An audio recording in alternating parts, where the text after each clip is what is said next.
Bismillahirrahmanirrahim. Allahumma salli ala Muhammad wa ali Muhammad. Assalamualaikum warahmatullahi wabarakatuh, mga minamahal naming kapatid. Naway nasa mabuti po kayong kalagayan, inshallah. Mga minamahal naming kapatid, ngayon po ay tatalakayin natin kung ano yung current issue ngayon dito sa Middle East. Kung bakit inatake ng Iran yung Israel. Ano ba to? Gawa-gawa lang ba nila ito? O pakulo lang ba ito? At andito po ang ating dalawang sheikh na panauhin para makapagbigay ng opinion o mga paningin nila patungkol sa current issue. So, mga sheikh, ano sa tingin nyo? Itong pag-atake ba ng Iran ay katulad ng sa trending ngayon na sinasabi na pakulo lang yan ng Iran para sabihin na magkaparehas lang yan sila. So, bakit ba inatake ng Iran yung Israel, mga sheikh? Kahit sino sa inyo, sheikh? Sino nga ito? Bismillahirrahmanirrahim. Allahumma ajil li walikal faraj. Allahumma salli ala Muhammad wa ali Muhammad. Uhassin thughra al-muslimin li'izzatika ya rabbal alamin. Alhamdulillah, tayo po ay continue pa rin nabubuhay ngayon. Alhamdulillah. Itong pong mga kaganapan itong nangyayari gaya ng itong pag-atake ng Iran sa Israel Sahyuni, sa Zionist regime ng Israel. Ito po ay napaka-daming mga kadahilanan. Siguro, isa sa mga dahilan na nakikita natin, kahit sino, ang masasabi ay umatak kasi itong Israel . Tumatakas? Inatak nila itong binumbahan nila, di ba? Itong mga rocket launcher nila, missile nila. Gamit nila itong jet fighter nila ata, F-35, yung high-tech. So, ang isang embahada sa international relation, sa geographical na ay party yun ng Iran . So, nilusob yun. Yung consulate, yung April 1 na pangyayari. Pangyayari. So, bahay mo yun, pinuntahan ka. So, sa pag-aari mo yun. dayos ka yun. Ang dayos hindi makakapasok ng dyan ng surga. So, itong pag-atake ng Iran doon, wala siyang kasalanan kung titinan natin sa madaling salita. Pagkat karapatan ninyo. So, ano ba ang pulot dulo ng itong mga bakit nagkaganito ba tumantong sa ganito? Dati naman, proxy lang. Indirect yung mga atake nila, lumalaban ng Hezbollah. Tapos andyan ang Houthi, andyan yung Hezbollah ng Iraq, andyan yung kasanduluhan ni Bashar Assad ng Syria. So, itong silang lahat ay indirectly sila proxy yung labanan nila. Proxy. So ngayon, ang isang embahada ng Iran nasa Syria, nasa Damascus, ay inatake nitong mga Zionist Sahyuni, karapatan yun ng Iran maghiganti siya direct doon mismo sa yung umatake. So hindi lang siya umatake doon mismo sa mga embahada ng Israel nasa mga ibang bansa. Bagkus ito mismo sa pinaka-main na lugar mismo ng Sahyuni ang Israel. So under sa batas ng 51 na Article 51 ng UN ay gaya ng sinabi ng Russia ay karapatan mismo ng Iran na gawin yung bagay na yun. Pero may nagsasabi din na kung hindi ito nangyari sa Iran, kasing sanksyon yung Iran, kung iba siguro na country ang binumbahan, siguro re-react yung UN. Yun yung nabasa natin sa article. Yun lang yung nabasa natin. Mga gusto mo parating? Yung parang wala lang sa yung UN sa karamihan na mga country na parang hindi nila kinakampihan yung Iran. Mas kinakampihan nila yung aggressor, yung Israel.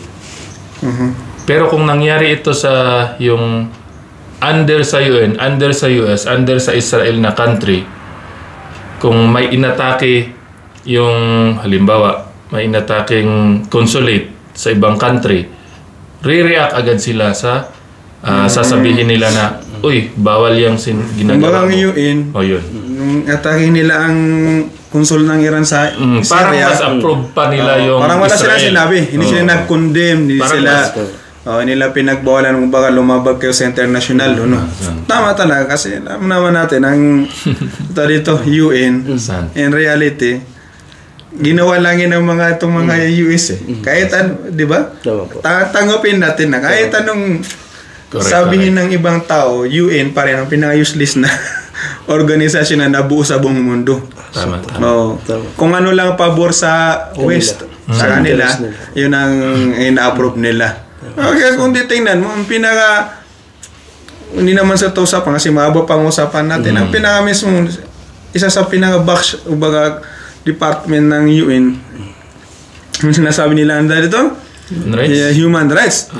Sabi nga ni Imam Khamenei, sabi na, hindi ba tao itong mga taga-Gaza? Tama. Diba? Sa last na lecture, sabi niya mga kami, hindi ba tao itong mga taga-Gaza? Wala ba silang karapatang pang-tao?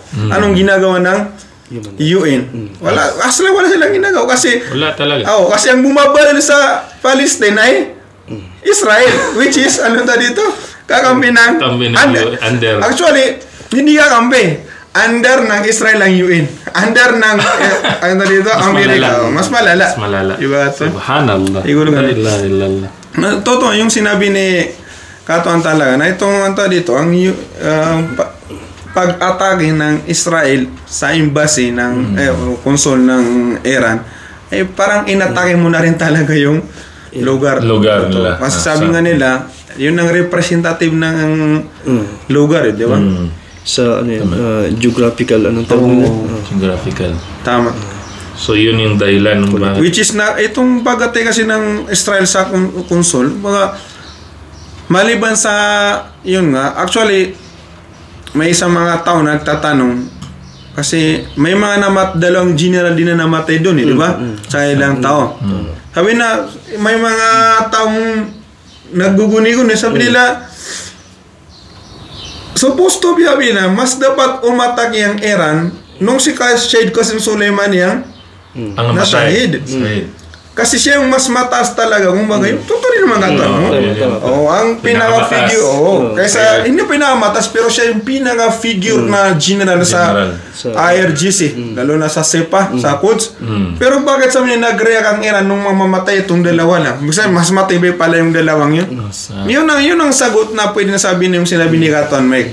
Katuan Binto Mangasi. Na dahil ang binumba nila ay lupa mismo ng Iran. Yun ang equivalent niya. Tama.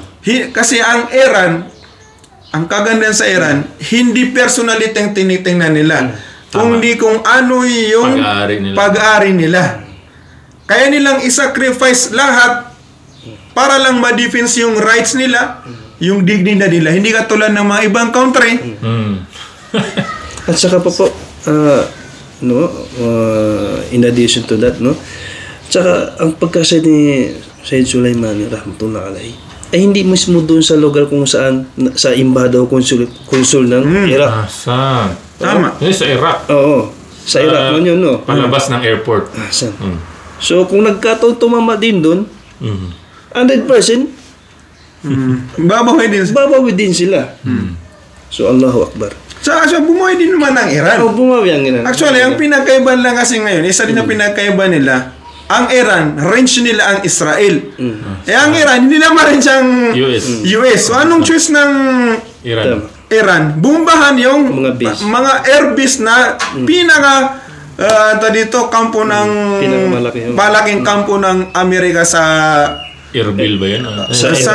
anong tawag ng nga Ain, na? Assad. Assad. Tama. Airbase Assad. Al-Assad Airbase. Ganun nata. Parang yun siya. Ainul, basta may Ain, di ba?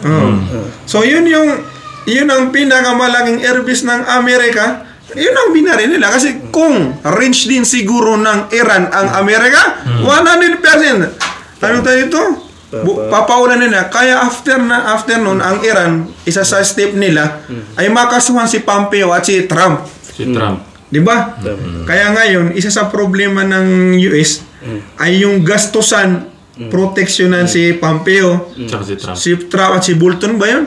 Kasi sila yung may pakana eh. Tama. Millions of dollars ang ginagamit nila para lang maprotektahan itong mga taon to. Dahil sa takot nila sa pag-revenge nila sa Qasim Soleimani. No? So, itong sinasabi na trending na drama lang ba to? Mga missile na pinapalipad 1,000 kilometers away. Ano ba? Drama lang ba to? Drama lang. Una po itong mga hindi natin din sila masisi kasi nandiyan na itong mga halo-halong mga akida. Una-una drama ay sasabihin nila itong mga mga Hudyo din sila. Kaya Abdullah Ibn Saba. So itong mga paratang before ng Islamic Republic, before it was 1979, itong manalo itong naging ganap na isang butuhan, tapos nanalo naging Islamic Republic of Iran. So before that, ang Iran, Pahlavi dynasty, Persia imperial state, So sila ng close friends sila ng Israel. Tama. So makikita mo sa mga ng mga kapatid natin, pinupost nila sa mga social media na itong mga laro nila ngayon, palakasan niya ng mga missiles nila. Pareho naman yan sila, Israel at saka Iran. Mag-ano sila. So, napakadaming mga kadailanan na sinasabi nila drama ngayon. Subhanallah. Parang nasobrahan siguro yung mga panunod na sabi mo yung si Tanggol. Para sa actually, parang mahilig sila sa mga yung parang mga yung mga theory, anong tawag dito? Yung parang haka-haka. Parang guni-guni. Mahilig sila sa ganyan ng mga theory itong mga kapatid natin. So ang maganda dyan, hindi mismo sasayang sumanguto ang Iran, mismo yung pinaliparan ng mga missile sa mga suicidal drones. Ano yung binabalita sa kanila? So binabalita doon mismo sa mga intel nila, itong mga official na mga matataas na mga military, na natamaan talaga. Hindi lang mismo inamin ng Israel, bagos itong mga kaalyado niya, itong mga Amerika, itong mga pula na mga sira talaga, malaking damage. Allahu Akbar. Nakita din sa video yung pagtama na. Nakita ko din sa video na yung mga nasira na mga jet fighter. Ang dami. Sa Tel Aviv, na-damage sila ng mahigit 1 billion at 300 million US dollar. 1 billion. Wow. Ilang peso na yan, hindi na yan mabila. Syntax error na yan, katuan. Tayo po ay, yung mga, gaya po lang sabi, alhamdulillah, tayo po ay nabigyan nila ng pagkakataon na sagutin itong mga, dito yung mga, na inshallah, po yung mga katanungan na, nice, So dito may, dito na nasulat natin na, so bumabawi, hindi bumawi lang pala yung Iran dahil binombahan yung console nila sa Syria. So hindi pala nila tinutulungan yung Palestine. Marami akong nakikita na post ng mga ganyan. Parang yun ang apparent ngayon. Isa din yan sa kasi hindi yung mga iba kasi dramang sinasabi nila. Yung mga iba hindi na may dinay talaga na may naging war. Di ba? Hindi talaga may dinay. So anong gagawin nila? Gagawa sila ng ibang senaryo para sabi nila itong mga Iranian self-interest lang nila ang kinuha nila dito, pinaglaban nila. Hindi talaga yung claim nila na para sa Palestinian. Yun nga, yun ang baga gusto lang i-divert yung Kasi actually, itong kung titingnan talaga natin, dapat talagang itanong ng mga tao kung bakit inatake ng Israel ang konsul. Saan? Diyan tayo Di ba? Yun ang dapat talaga, yun ang dapat isipin ng tao. Kung ang Iran inatake ang Israel dahil inatake ng Israel ang konsul ng Iran, bakit pala nila inatake ang konsul ng Iran? Yun ang itanong ng mga tao. Di ba? At saka madagdagan natin yun bago sa inyo po, Sheikh, no? Itong tarungan ni kapatid, bro, na drama lang ba daw itong mga pulang-pulan na ano, no? Drama. May ano pa doon ng mga ano daw, matagal nitong mga lumabas na mga video, no? Parang edited na lang na video. Edited na mga stimulation na mga video. So, ang katunayan yan, hindi maaring maitago, no? Kasi mismo lahat ng mga social media, sinasabi niyan. Tapos ikaw, sabi mo, gawa-gawa lang. Malalaking news. Al Jazeera, lahat. NBC, ano ba yan? Kumbaga buong mundo, inamin nila. Pero may isang grupo lang. Isang grupo na... Hindi ko lang, sabi nila ito drama. Subhanallah. Actually, Pingaton, kasi kahapon may nabasa akong news na hindi lang siguro mga taga-Pinas ang nagsasabi na drama. Kundi may mga ilang country daw na Arab countries na sinasabi na ito the show. Pakitang tao lang daw itong ginawa ng Iran. Na, tsaka ano daw, ang Iran ay nagmamayabang. Kumbaga, ngayon nagpapakita siya na ang siya pala maibunga. Kasi sa kanila, may nakita tayong post. Kasi itong labanan na ito pangyayari, hindi lang itong isyong drama-drama o itong pulan-pulan. Ito ay nahulog sa akida, mga kapatid. Una-una. Ngayon, alhamdulillah, lahat tayo ay Muslim. Anong madhab mo, anong mo, kalami, anong madhab mo sa fiqh mo.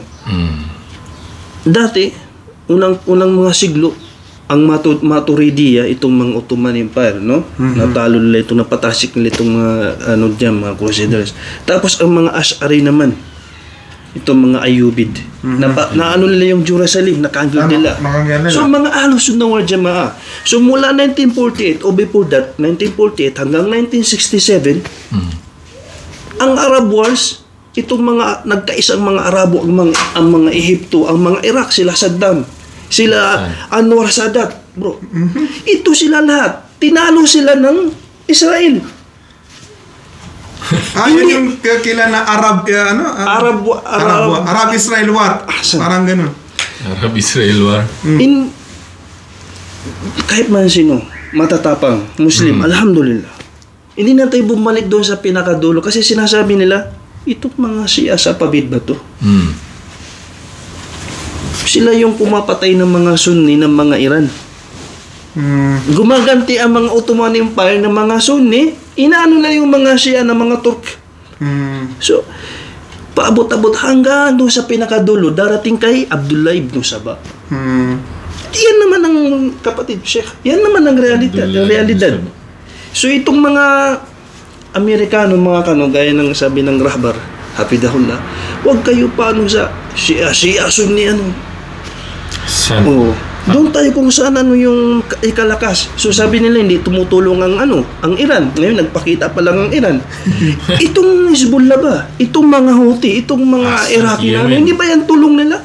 Indirectly na Indirect tulong. Tulad ng sinabi mo na proxy war to. Proxy war. Kung baga, maganda man yung sinabi ni Katon, magsabi na ito ay proxy war. Anong proxy war? Ibig sabihin, may isang lugar na gumagamit siya ng ibang grupo para labanan yung mga taong yun. Ibig sabihin, indirectly, ang nagigipaglaban yung country na yun. Yun ang tanong. Kaya yun man ang sagot, pwede niyong isagot sa yung tanong, bakit pala inatake ng Israel ang konsul ng Iran? Di ba? Tama po. Kasi totoo, ayun, itong nangyari talaga, malalim talaga yung pulot dulo ng terms. Actually, mula nung Islamic Republic ng Manalong Revolution, doon na talaga nagsimula yung alitan ng Iran at saka Israel. Israel. At saka itong West.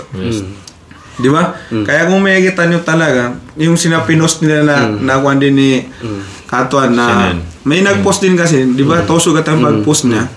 Na yun nga sabi ni Katuan, nabiring hindi ni Katuan na ang Iran daw, pangalawa daw siya na country na nagsuporta sa Islamic, sa State of Israel. Di ba? Ang una Turkey. Di ba? Pangalawa, Iran. Pangalawa na. So, sabi nga ni Katuan doon, muwalat ang... Kumbaga, gusto nang sabihin na... Yun ang gusto na drama. Drama. Kasi, bakit to drama? Kasi kung titingnan nyo, ang Iran, 1947, sila pa yung pinaka... Sila pang nagsuporta. Para mabuo ang Israel. At saka, hindi lang Israel. Kung galit sila sa Iran, dapat magalit sila sa Pinas. Kasi ang Pinas ang pinakalas. Pinakalas na pumuto. Di ba? 51 yun. Dapat umalis sila sa Pinas. Yung mga taong yan. Manuel L. Quezon. Di ba? Tama po.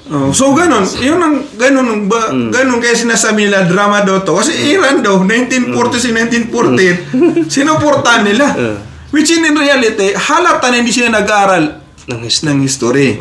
Halata na hindi sila sumusunod sa current issues. Kasi 1947 Iran at saka after hanggang 1979 78 yung i'tiqad, yung hukuma sa panahon at saka hukuma ng after 1979, ang pagitan nila ay langit at saka lupa. Di ba? Tama po. Kasi ang yung sabi ni Katuan Mek sa 1949 under pensa siya, which is ang siya under tuta lang yan ng British Correct. Di ba? Tuta lang ng British So kung ano nang gusto ng British, masusunod lang siya. Di ba? Yan yung pinagjaran ni na Mirza Kuchak. Mirza Kuchak. Yang si Pahlavi itong lolo, pinakalulo niya, pinakauna. Parang teniente yata o naging colonel o general siya. So, intelligence mula sa USSRR. So, itong na nakakaiyak nung mapanood mo sa pair nila.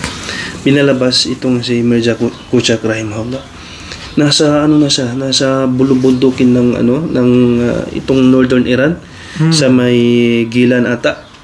Ayos, punong-puno na ng yelo doon. Hindi siya makalabas. Malamig doon. Malamig hanggang sa nasa siya. So nahanap siya itong mga gang na to, mga intelligent. So nakita siya. Yun, parang Imam Hussein, pinugutan siya. Yun ang binigay doon hanggang sa itong mga British na to nagmandate na sila dito. So, kumbaga siya yung nandyan na yung power. Kumbaga parang sa atin. Surrender ka, iminilip ka. O anong mo. So, yan nandiyan yung mga lahat-lahat ikakabuti sa mga so, balik natin po doon, no? Ito yung lang, kumbaga, ipalagay natin na hindi drama yan. Ngayon, nagpapakita ang Iran, kumbaga, bumabawi sa mga unang panahon na pumatay ng mga Sunni, mga Allahu Akbar. Ngayon, nagbabayani-bayanihan, kumbaga, lumalabas na, nagpapahiro itong Iran. Na tumutulong diyan sa Palestine. Sa Palestine. Sa Palestine. So, balikan natin. Unang-una, punta tayo sa digmaan. Itong 1967, nag-affair sila. Gafilgiri. Nahulog sila sa patibong ng Israel na talo ang ilang bansang Arabo.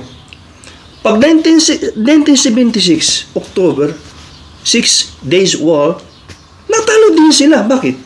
Anim na araw? Saan? 6 na araw lang po. Ganun kalakas ang Israel? Ganun kalakas ang Israel. Maliit lang na bansa. Ilang bansa sila? Buong araw? Buong araw. So, hindi pa nila, sasabihin nila doon sa post nila, mahina ang Egyptian, yung kulang sila sa equipment. Tapos, hindi pa updated yung mga armas nila.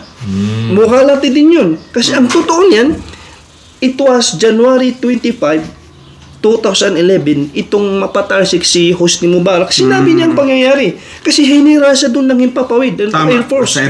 Sinabi niya po, ano po ang sabi niya? Itong pagganapan nangyari sa 1967 hanggang 1976. Sa 1967, sila ay nahulog sa patibong. Doon sa 1976 na 6 na araw na bakbakan nila against Israel, nag-ikhtilaf ang itong mga pinunong mga Arabo. Itong dating presidente ng Egypt na si Anwar Sadat at itong mataas na general nila na si Shadili family na. Excuse me. So hindi magkasundo. Nangyari yung mga hindi sana mangyari. So, yun ang pinagano nila. Matapang ng mga Sunni. Ang Iran matapang din naman. Ang mga Sunni ng Iran. Tama. Ang Sunni ng Russia. Ang Sunni ng mga Taliban Pakistan. Hindi lang mga Arabo. ISIS din, matapang. Subhanallah. Ang Ikhwan ng Muslimin. Pero ano ngayon ang nangyari? Nung buhay pa si Yasser Arafat, di ba? Napunta din siya dito. Tama. Ano yung mga... Ilang beses siya nakapunta dito eh. Noong lumakas na itong nanalo ang Iran, doon na naman nagsimula itong mga Arabian countries na imbis na papalapit sa Iran, nagdumiskarte naman ang Israel. Paano makabalik ang mga Arabong ito? Hindi nila papalapitin sa Iran. Ganon din ang Amerika. Pero sinabi ng mga hindi po tayo dito political analyst. Ito po kami po ay kami mag-aaral lamang po. Kung ano yung katotohanan, yan lang po yung masasabi natin. Correct. Kung mga katuan, kung yung nabanggit mo na nung after ng Islamic Republic of Revolution, itong Israel, ayaw nilang ipalapit yung mga Arab countries sa Iran. Santo.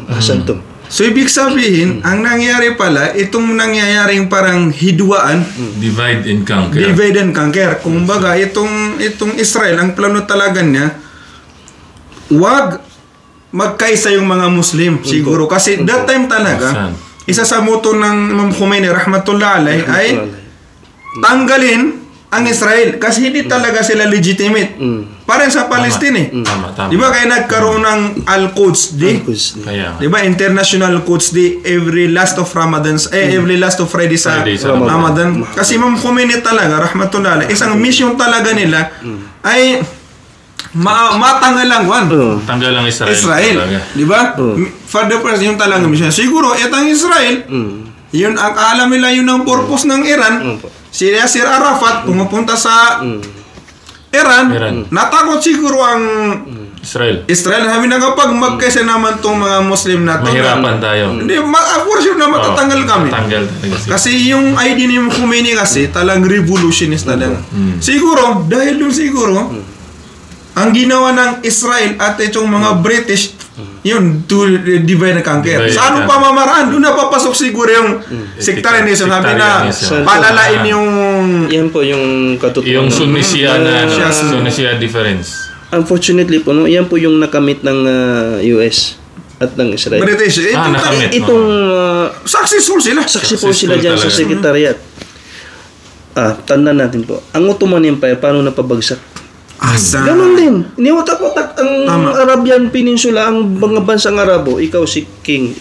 Yung British, ang Britain, pumunta doon sila sa Saudi, kinausap. Ibibigyan ng basta matalon namin ng one.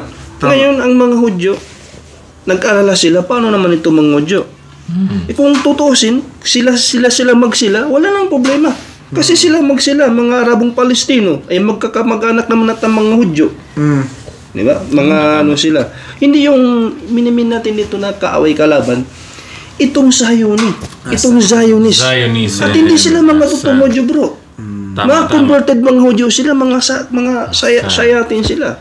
Kasi may mga Hudyo na mga nagfa-follow talaga sa Torah, tsaka nag-against talaga sila sa Zionism. Itong mga ulamaan nila, yan, against sila sa mga rabay nila, against sila sa ginagawang aggression ng Israel. Zionist. So po, mabalik po natin doon sa itong war na to, sinasabi nila na, sabi po ng ating mahal na Sheikh, na interest lang daw na ng Iran. Sabihin natin, walang proxy war. Ba't nila hindi tinutulungan ng Palestina? Lumaban sa Israel. Pinabayaan nila maging ganyan na lang. yung Saudi, ano ba yung mga Lahat po ng bansang Arabo. Lahat Walang exception. Walang exception. Sabihin natin, ngayon nagmamayabang ang Iran. Kunwari gustong maging hero o bayani para makabawi sa mga pagpapatay ng mga pulan-pulan. Ito yung mga salitang walang katotohanan na mga ano. Kailangan busisiin, totoo ba nangyari? Ngayon balikan natin, punta natin. Tama. Walang bumayabang ang Iran, tumutulong lang bumabawi. Ilagay natin walang proxy war. Walang Hezbollah, walang tutulong, walang bakbakan diyan. Ba't hayaan nila na hindi kailanman hindi na-liberate nila? Mula 1967 noong 1947 pulang-pulan hanggang ngayon. Sabi nila tumutulong ang Saudi. Totoo, tumutulong noon hanggang ngayon. Ilagay natin mali yung pagtulong nila. Bro, Chef, bigyan mo ng pagkain, walang seguridad. Diyan sa bakbakan, ano bang halaga ng pagkain ng mga gamot? Ibigyan mo ng almas yan. Tama. Kung ganun yung, di ba?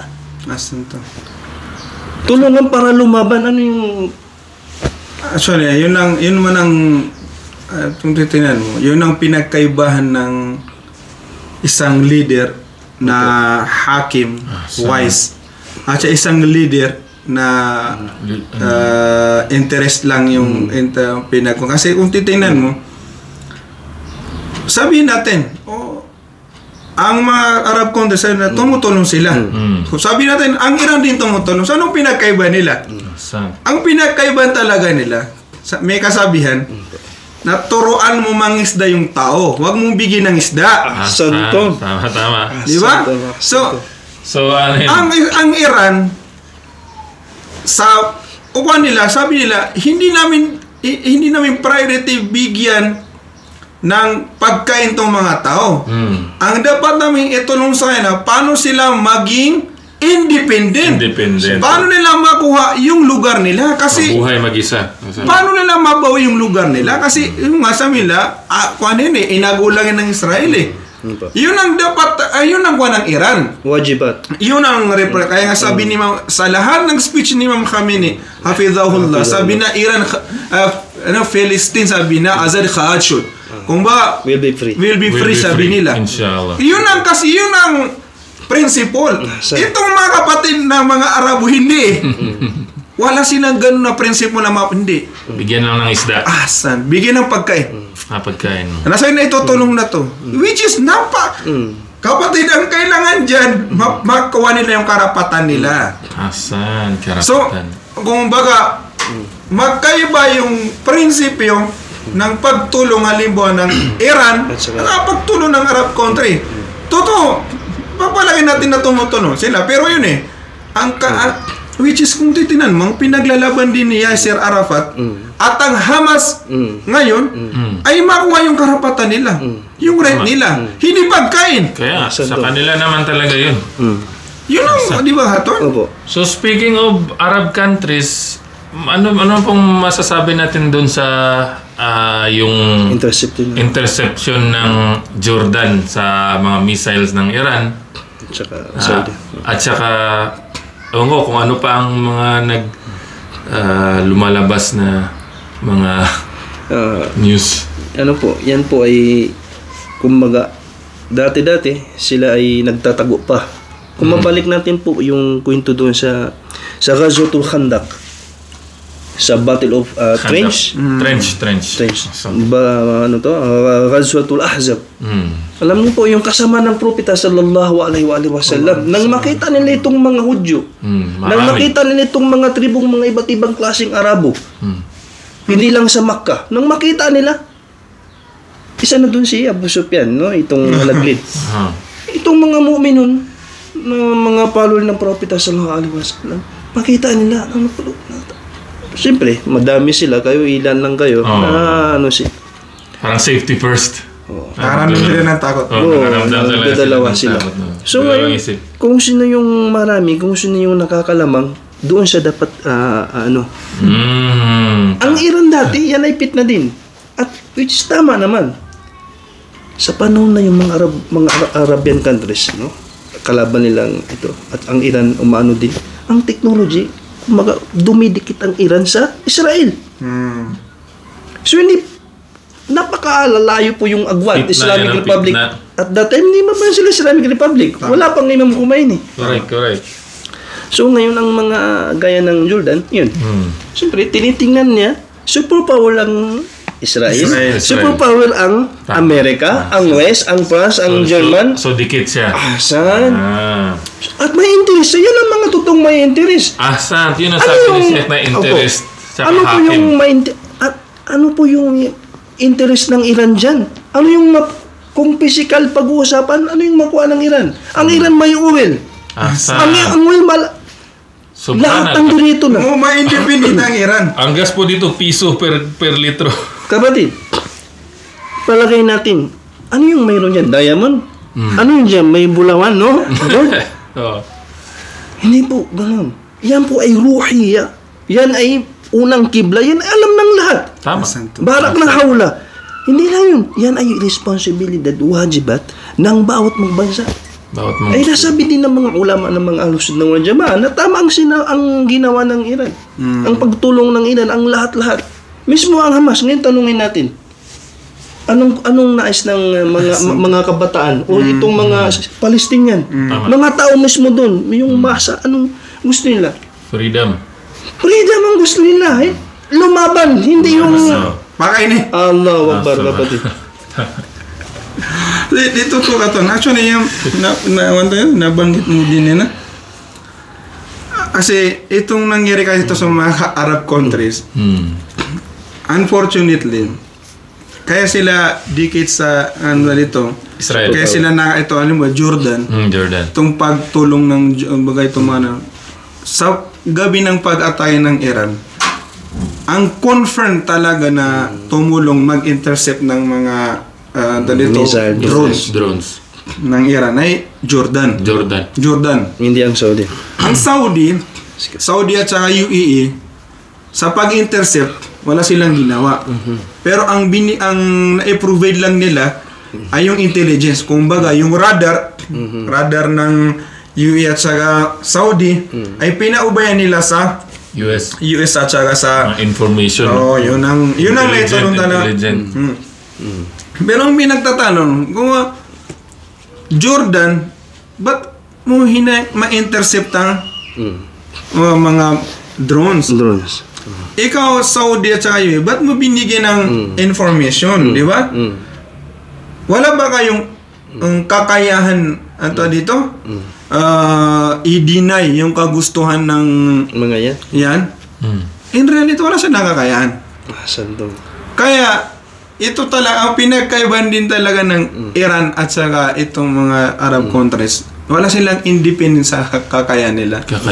Lahat ng itong meron sa Saudi, Jordan, Egypt, lahat yan. Dadaan pa yan sa US, sa Israel. Nabanggit niyo po yan. Diba? Kung ano lang sabihin dyan ng mga tao. Sinasabi nila, ang amir namin ay Saudi. Ang amir ng Saudi ay Israel. Ang amir mo sa Israel. Alam mo nila na banggit niyo po. Itong mga Arab countries, under yan sila sa Israel. Parang sa nabanggit niyo po, alhamdulillah. Balita po natin itong dating Iran, dating Pahlavi Dynasty. Persia, Imperial State, hindi pa sa Islamic Republic, hindi pa nanalo ang Islamic Republic. Mayroon lang silang isang missile, which is rocket pa yun. Rocket lang, bro. Hindi pa yung magagamit. Magpapaalam pa sa kung sa atin pa sa Pinas, magpapasalam pa sa US. Kahit yung isang rocket, magpaalam pa. So naalala natin itong si matandang senator ng Pinas, sino ba ito? Si Enrile. Mismo siya, bro. Nasabi din niya kasi at that time he was a defense. Dinosaurs. Sa panahon ni Marcos. Siya talaga yung nagalit talaga siya. Ang Amerika, kailangan pa magpaalam doon gumamit ng mga pulan-pulan. Walang independence. Nangongontrol sila, hindi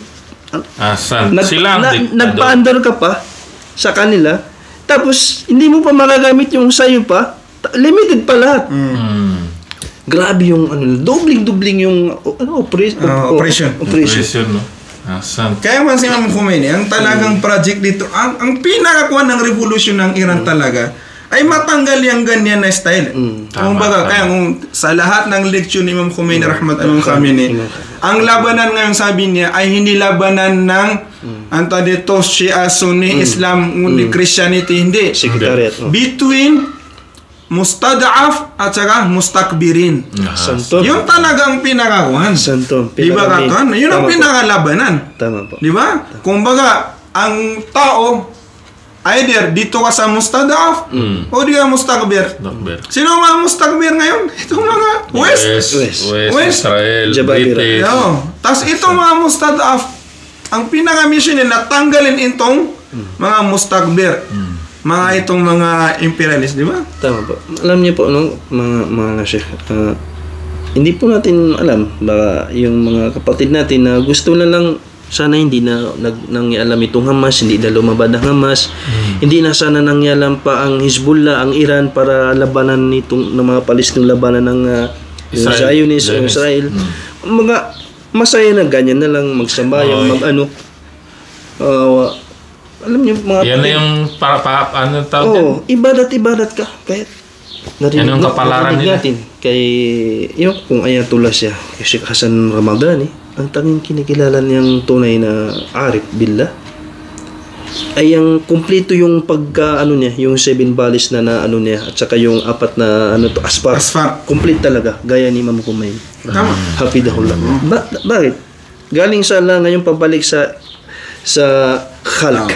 Sa khalq, magkhidmat sa Allah, i-guide niya. Kaya't ang mga arif na hindi na kumpleto yung pagpunta nila, itong mga pag-ano nila, masisira yung sarili nila at saka mga tao. Kaya't ang Imam Khomeini, Allahu Akbar.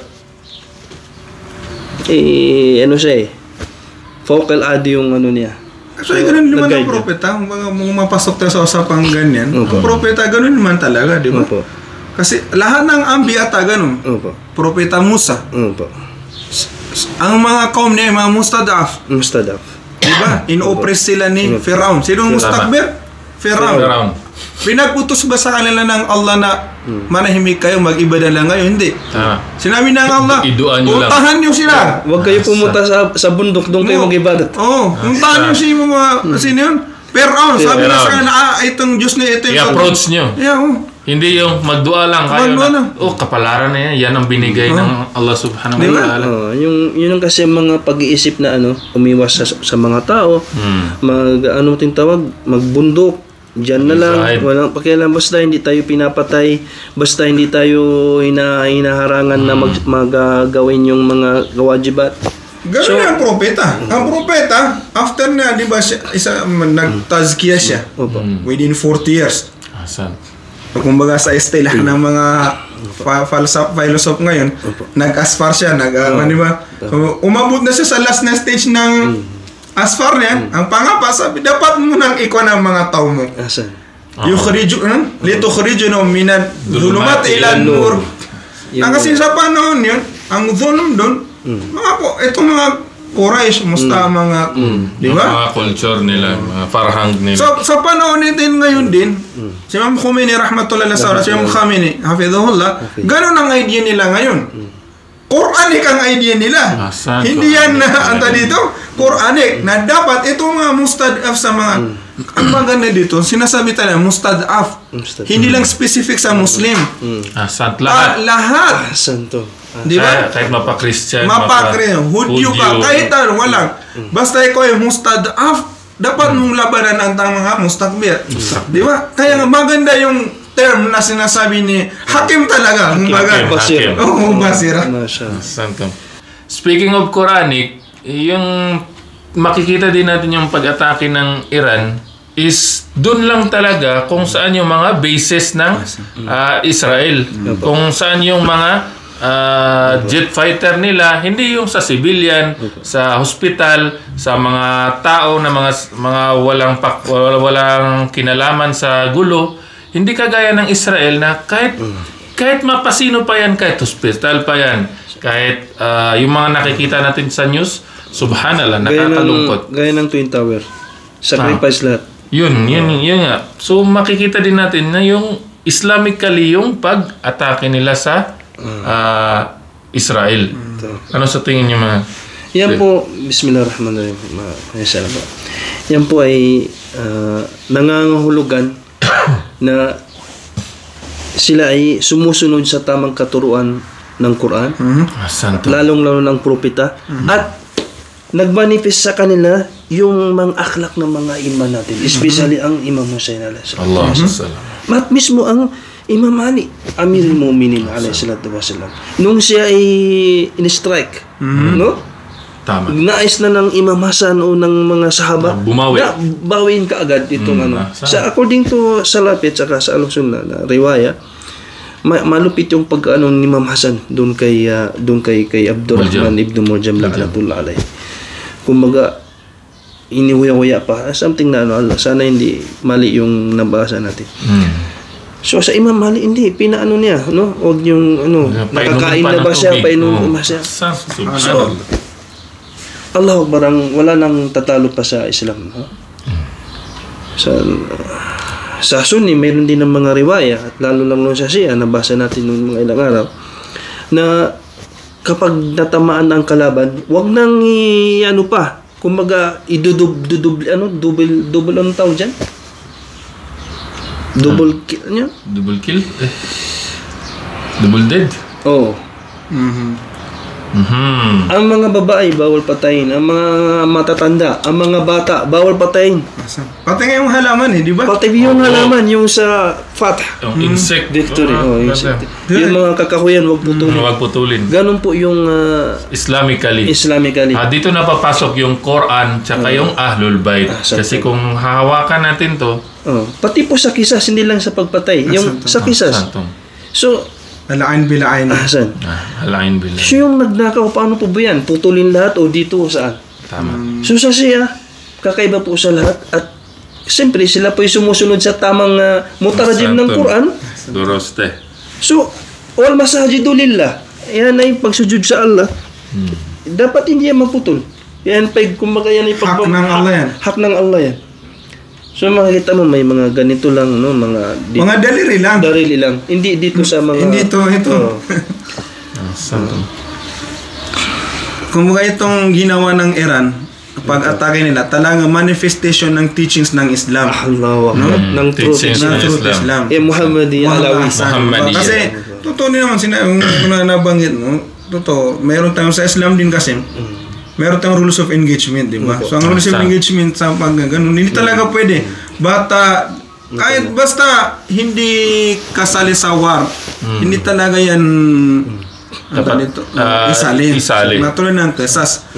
At saka, kung titinan mo, itong ginawa ng Iran din, makikita mo din kung gano'ng kalakas ang Iran. Subhanallah. Talaga, yung kasi dakik talaga yung kung titinan mo ka ito, 1,000 kilometers. Hindi, mismo ang Israel, hindi nila sa kalit-lit na lugar ng Palestine, hindi nila alam saan yung mga Hamas. Hindi nila alam saan, kaya binubuno nila lahat, di ba? Correct. Pero ang Iran, ang layo, alam na nila lahat. Alam nila saan. Alam nila kung saan. Papapasukin. Ganon kagaling ang Iran. Kaya sabi nila, itong ginawa ng Iran, subhana, sabi nila sila yung nagbaliktad sa change of war sila. Baga na yung concept ng war ngayon ay asan from World War II daw na ito daw pinaka game changer na war. Ang baga ito yung pinakamalaki din na attack drone sa buong mundo. Ilan yung drone na yun? Subhanallah. 300 to 500 siguro. Napakaganda po, no? Alhamdulillah na may sa mga komento, mga mukalat, fallacies na mga pinapalabas. Ang Iran, buba ng guma daw. Natatama na yung mga masjid. Huwag nilang ikumpara ang ISIS. Asan to?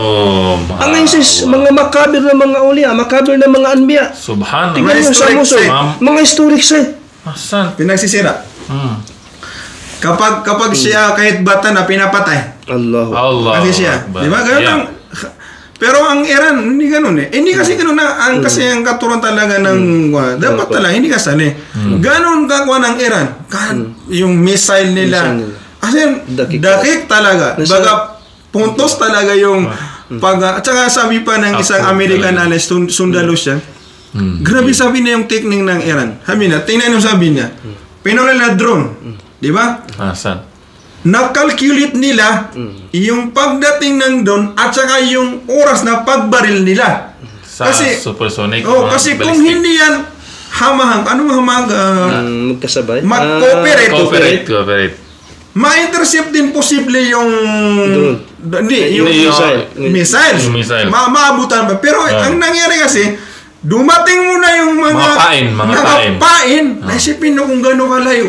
Kaya sobrang grabe. Sabi niya, kaya nga hindi makaya baka ang strategy ng Iran, hindi talaga makaya ng mga sabi yan ng US commander? Analyst. Kasi isipin mo nga tuan, mula dito pinauna muna yung mga drone. So dapat talaga yung agwat ng pagdating at kuha ng misa, dapat kuha yan Dakik kasi kapag hindi, alam mo, mauna yung drone. After 1 hour, wala pang missile. So may intercept nila naman. Pero grabe subhanallah ang kuha ng Iran. Yung strategy ng game changer talaga yung sabi po yan ni Said Soleimani rahimahullah. Nasabi niya po yan nung buhay pa siya. Nasabi niya yung pagkadakik na kami ay dakik at walang Wala talaga madamay na at hindi lang siya, itong mga buhay pa ng mga mga commander. Nasabi din nila na dakik. Si Haji Zadi, itong current na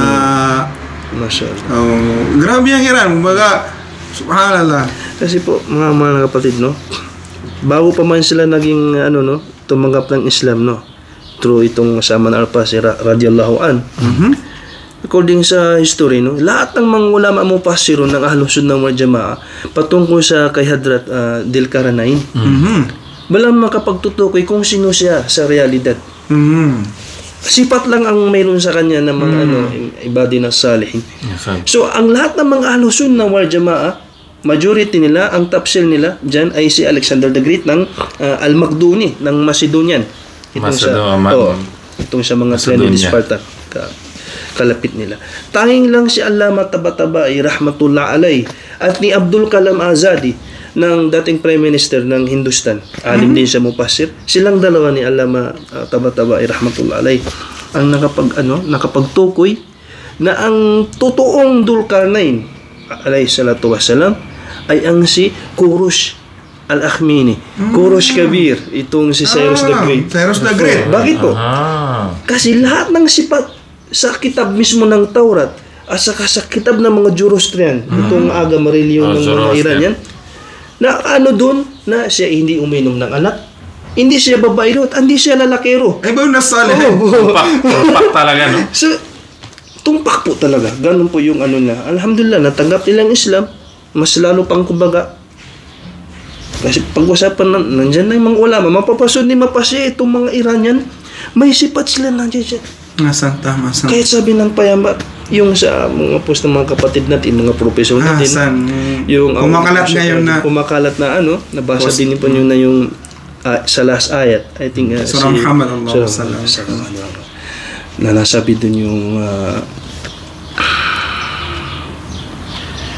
kung kayong mga Arabo, yung mukhatab sa mga sahaba, kung pinyo na hindi nyo napahalagaan ang relihiyon. So, ang mukhatab sa mga Arabo, kung iyan mo ngayon, yung mga Arabo nito sa lahat. Hindi niya pahalagaan ng agamang reliyon. Islam. Ang Allah ay papalitan ngayon ng ibang kaum, ibang lahi. So, nandun ang Salman al-Farisi radiyallahu anhu sa mga panahon na yun. Nagtanong sila, Ya Rasulullah, when istabdal na, pulan. Sabi ng Rasul, hada, wa qawmu. Allah. Law kana ad-dinu inda tharaya, ibang riwaya, law kana al-ilmu inda tharaya, latanawalu rijalu min al-furs. Kahit pa ang ilm, ang agama, ang ilm nasa outer space. Sila ay magsusumikap na kukunin na abutin niya. Subhanallah, yan yun. Alam na itong sinasabi natin, hindi to siya itong hadith na to. Kumbaga, general na. Kaya nga, may kita din natin na mga mostly scholar ng Ahlus Sunnah wal Jamaa, mga Persian. Mga Persian. So far, ang alam ko lang na Arab nga kasama sa apat na imam, yung pure na imam, ay Imam Malik, di ba? There is ata na mga mula dito sa mga Persons. si Bukhari, Si Bukhari. Ayun. ni Shabur, Sufads pala yan. Si Rumi. Rumi. Si Sadi. Si Razi. o mga Si lahat Hafiz. yan mga kuwan. Si Razi, Hafiz. Mapa... Persiano. Oo. Santos. Surah Hawardi. Mapakalam. Lahat. Force talaga. Force talaga. Mapa-tarjuma pa. Itong tawag dito? Santom. Nagkataon lang na ang nagpatuloy ay itong current na Oo po. sa Islamic Republic of Iran. Nagkataon lang na sila yung nagpatuloy, humawak ng ganin na pagtuloy natin itong mga nasimulan ng mga ninunutin. Santo. Inshallah, so mag-ano po tayo, break po muna tayo at meron po kaming ipapaplay na clip at inshallah after nun ay bigyan din natin yung conclusion ang ating pag-uusapan. Inshallah.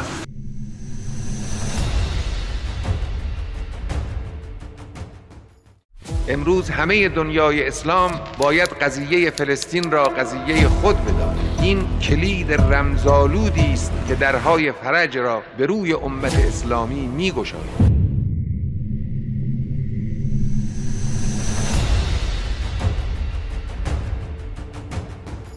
مسئله دیگه مسئله فلسطینه که من یک کلمه عرض بکنم. فلسطین داره نشان میده که به حمدالله زنده است. فلسطین زنده است.